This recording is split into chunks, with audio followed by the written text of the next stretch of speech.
Que faire des déchets de coquillages? Le bassin de Thau a été le premier en France à s'en préoccuper. Une obligation pour préserver ce biotope fragile qui a un coût pour les professionnels mais aussi pour la collectivité.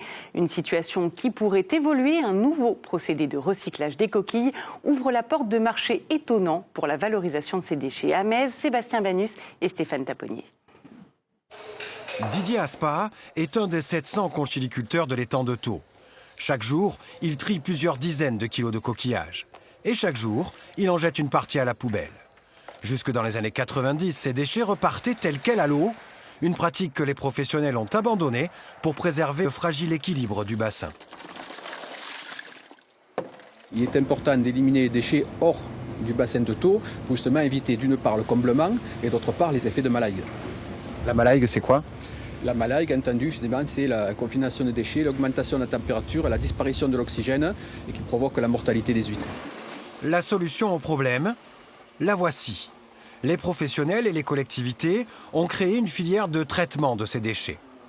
Les milliers de tonnes de coquilles sont ensuite acheminées ici, dans cette usine de Metz, avec des débouchés plutôt restreints jusqu'à présent.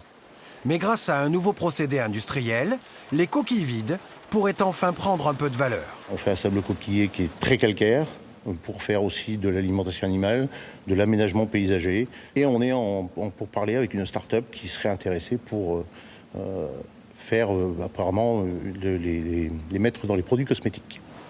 Le traitement des déchets conchylicoles coûte plus d'1 million d'euros chaque année, d'où l'espoir suscité par ces nouvelles voies de valorisation. C'est un vrai objectif économique pour les professionnels. C'est un objectif également, comme vous l'avez dit, au niveau de la bonne gestion des deniers publics, de pouvoir réduire notre participation par la valorisation de ces déchets. Le coût du traitement est pris en charge à 55% par les professionnels. Le reste de la note est payé par les collectivités du bassin de Thau.